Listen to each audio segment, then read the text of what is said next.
मेरे साथ बोलिए, भारत माता की। क्यों भाई, ग्वालियर वालों की आवाज को क्या हो गया है? अटल जयंती है, ऐसी आवाज नहीं चलेगी।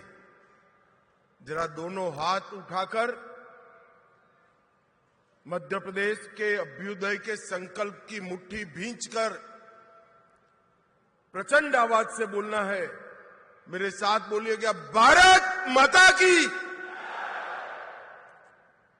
मंच पर उपस्थित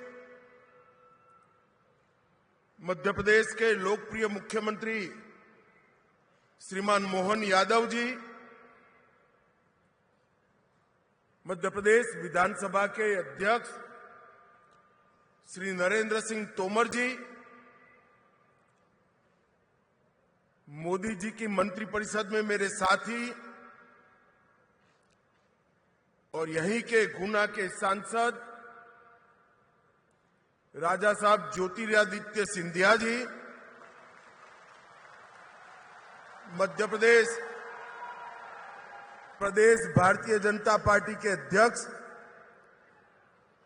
श्रीमान खंडेलवाल जी, मंच पर बैठे हुए मध्य प्रदेश सरकार के सभी मंत्रीगण, इस क्षेत्र के सभी सम्मानीय सांसदगण, विधायकगण और आज कार्यक्रम के उत्सव मूर्ति ऐसे सभी उद्योजक जिन्होंने इस क्षेत्र में निवेश कर इस क्षेत्र को रोजगारी से युक्त बनाने का काम किया है और आज इस विशाल कार्यक्रम में इस कार्यक्रम का अंततोगत्वा फायदा जिनको पहुंचने वाला है, ये पूरे क्षेत्र की प्यारी जनता का मैं हृदयपूर्वक प्रणाम करना चाहता हूं। सबसे पहले एक ग्वालियर क्षेत्र जिसने अनेक सदियों तक भारत को कई मायने में कई क्षेत्रों में ऊर्जा और गति देने का काम किया है। जब मुगलों के सामने लड़ना था तब यहीं से लड़ाई की शुरुआत हुई। यहीं पर एक बड़ा थाना दिल्ली के मुहाने पर लगाया गया और हमेशा हमारे भारत के स्वराज को बल देने का काम हुआ। तानसेन से लेकर आज तक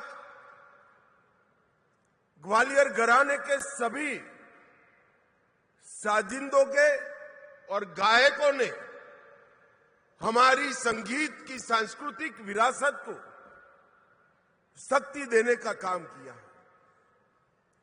इस क्षेत्र के किसानों ने हमेशा इस देश की कृषि को नई दिशा भी की है, गति भी दी है, ऊर्जा भी दी है। और सबसे बड़ी बात, इसी क्षेत्र ने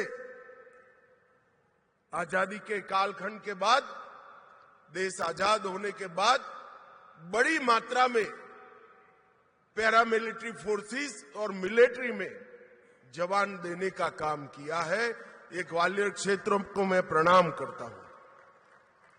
मित्रों, आज अटल जी की जयंती का दिन है।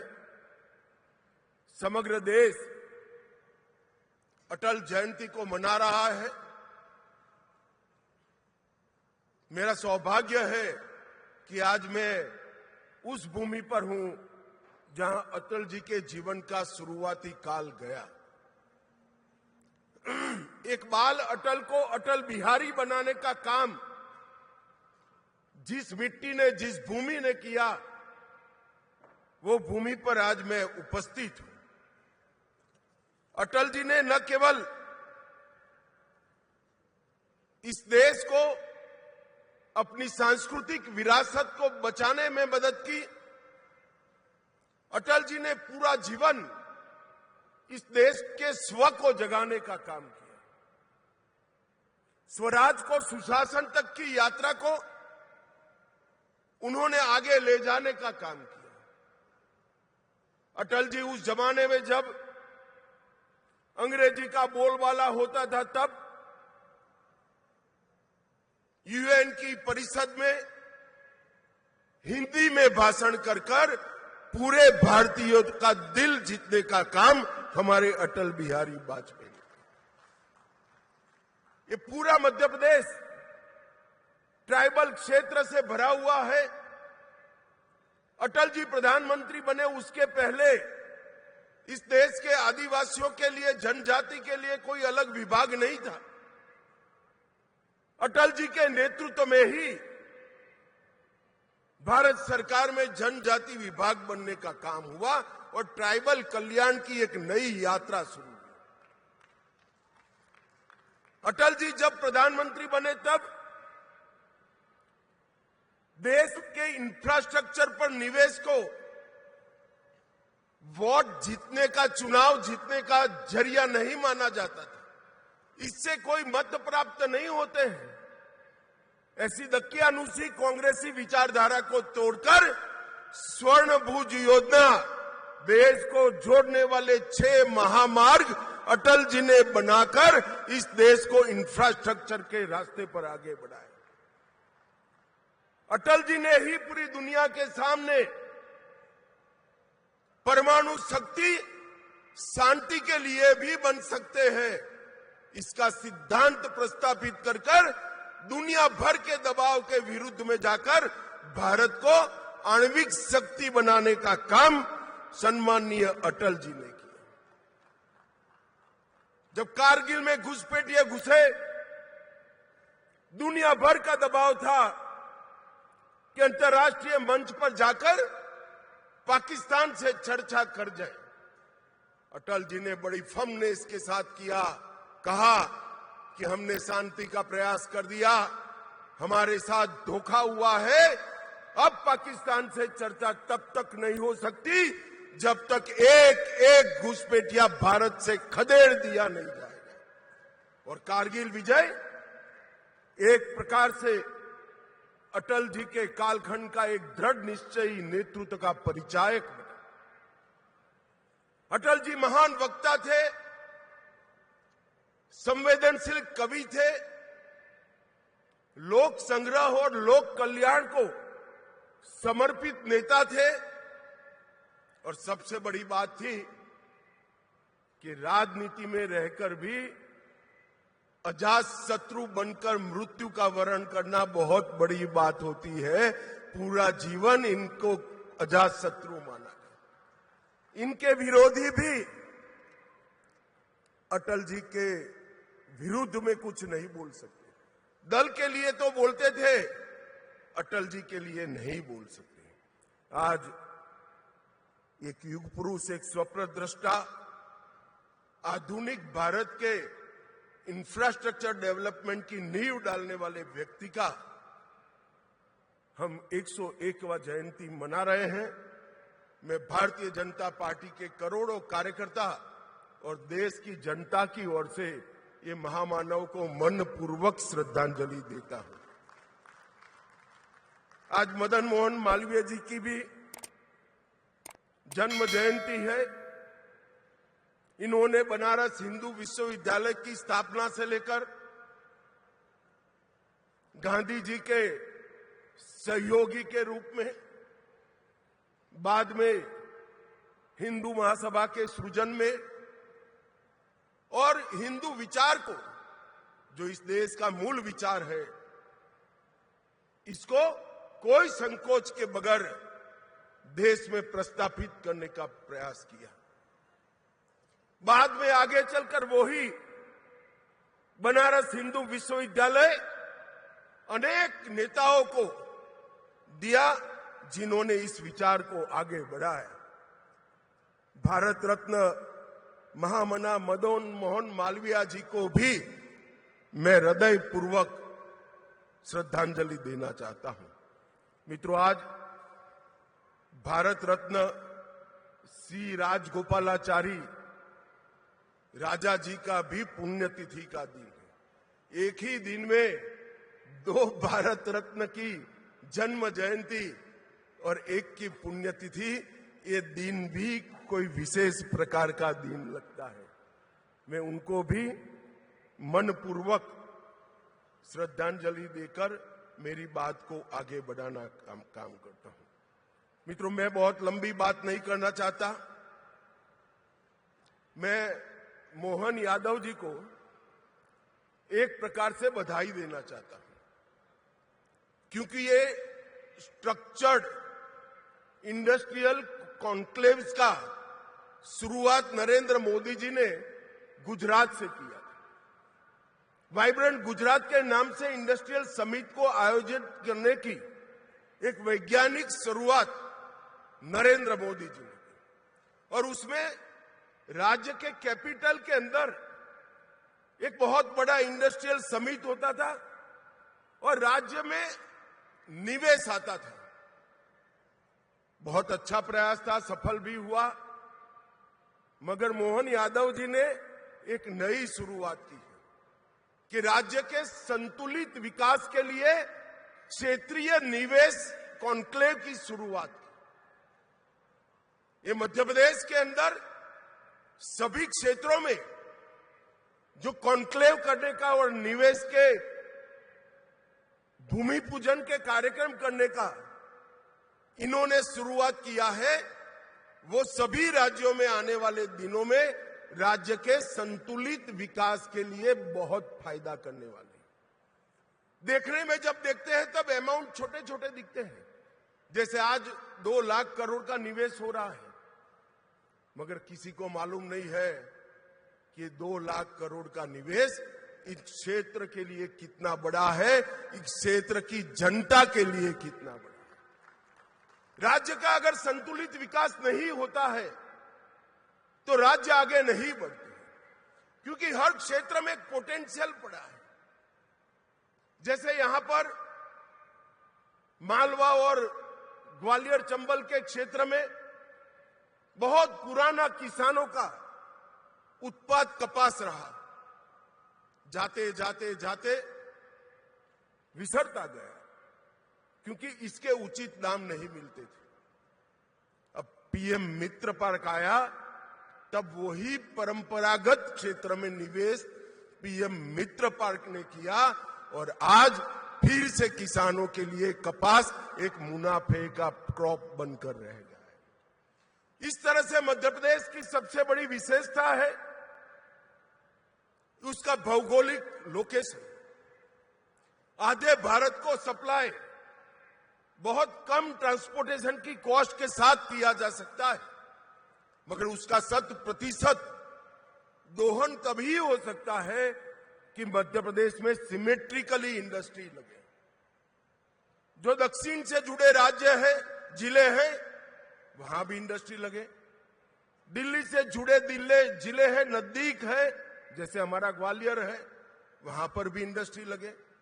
पश्चिम से जुड़े क्षेत्र है, धार झाबुआ, वहां पर भी इंडस्ट्री लगे।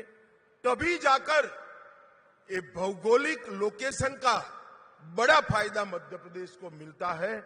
मोहन जी ने सोच समझकर ही किया होगा, मगर मैं इनको बहुत बधाई देना चाहता हूं कि आपकी क्षेत्रीय इन्वेस्टमेंट समिति ने मध्य प्रदेश के चहुमुखी विकास का बहुत बड़ा नींव डालने का काम किया है। यहां ग्वालियर से जुड़ी 14 विकास के कार्यों की भी लोकार्पण और भूमि पूजन हुए और मध्य प्रदेश को विकास का रास्ता दिखाने का काम एक प्रकार से भारतीय जनता पार्टी ने किया है। एक जमाने में दिग्विजय सिंह का शासन था, मध्य प्रदेश बीमारू शासन बनकर रह गया, बीमारू राज्य बनकर रह गया।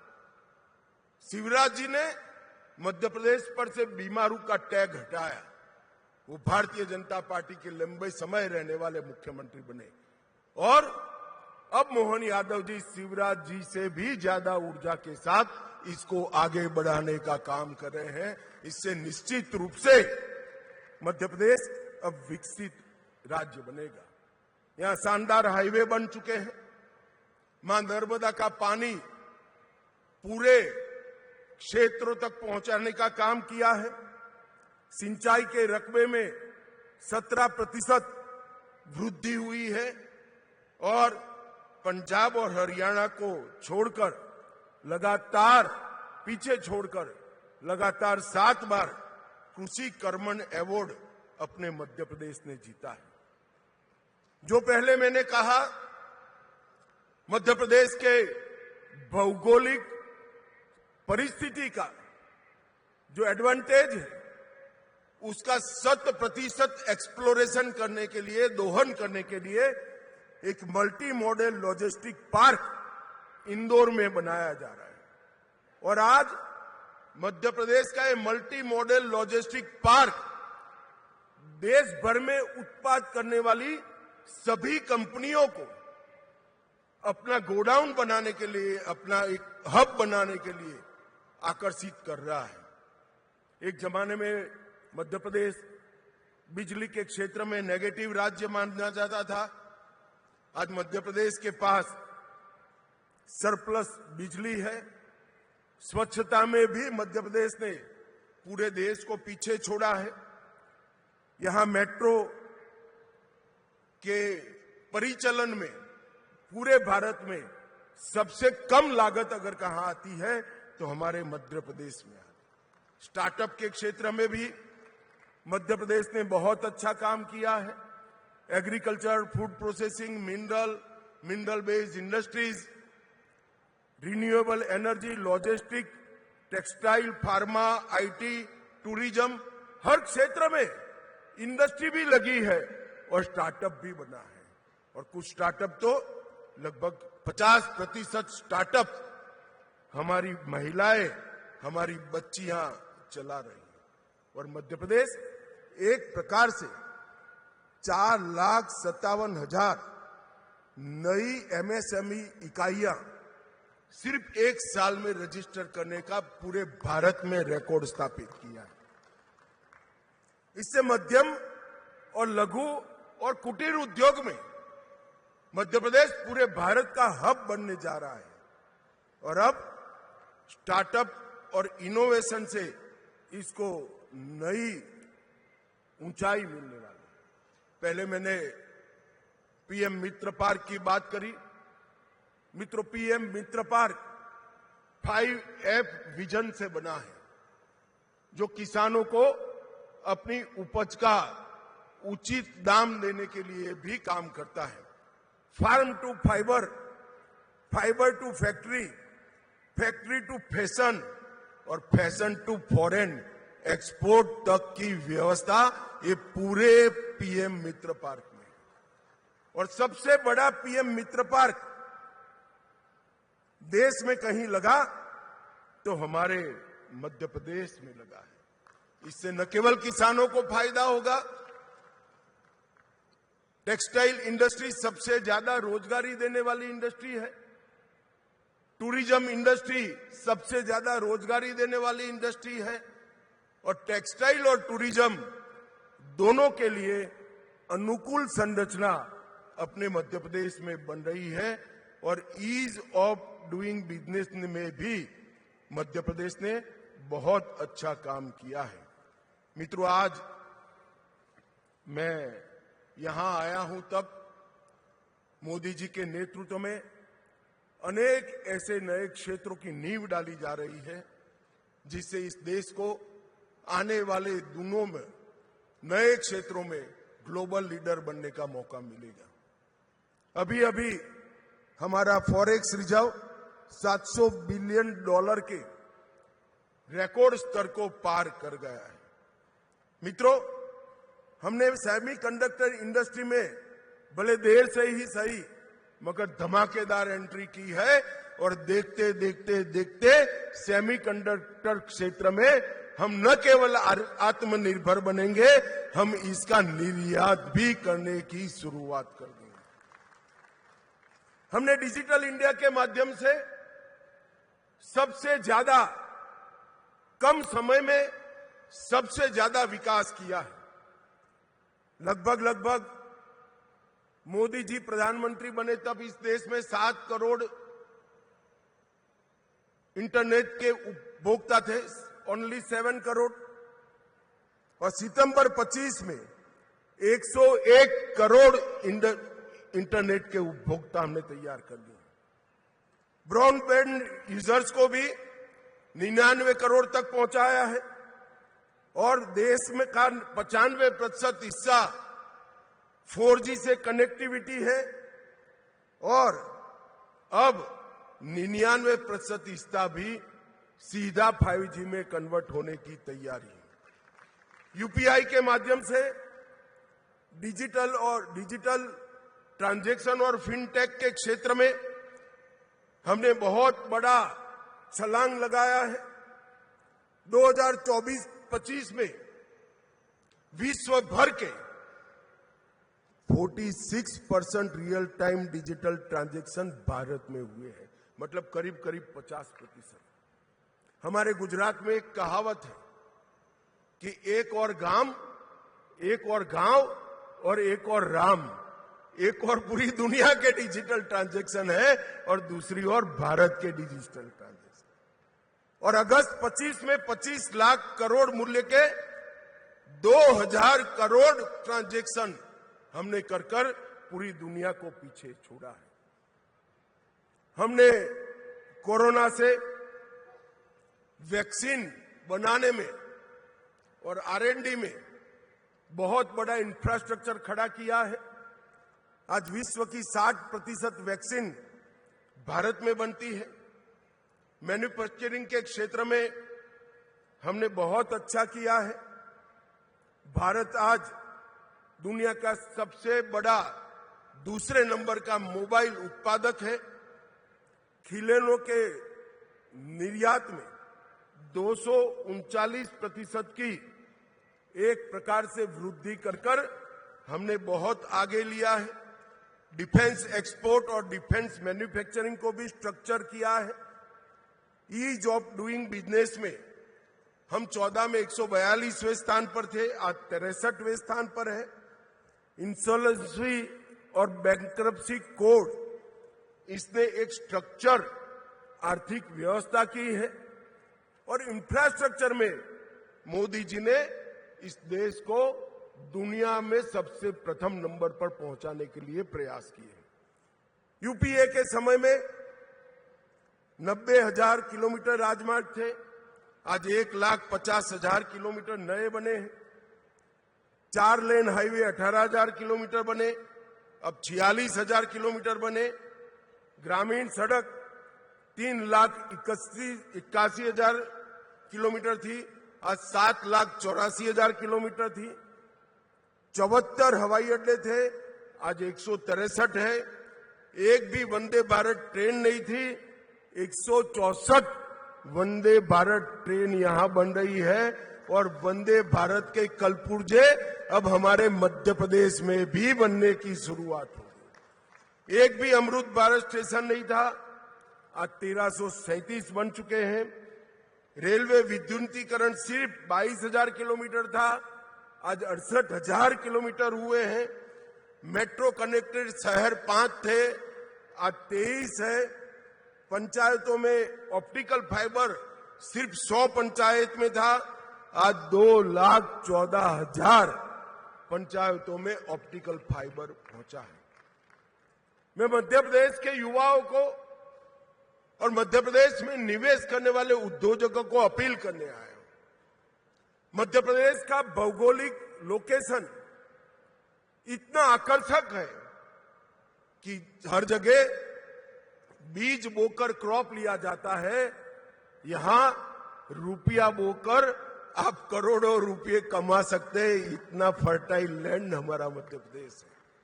और जो शुरुआत की है मध्य प्रदेश सरकार ने, वो शुरुआत मुझे कम से कम विश्वास है कि बहुत अच्छा परिणाम लाने वाली शुरुआत होगी।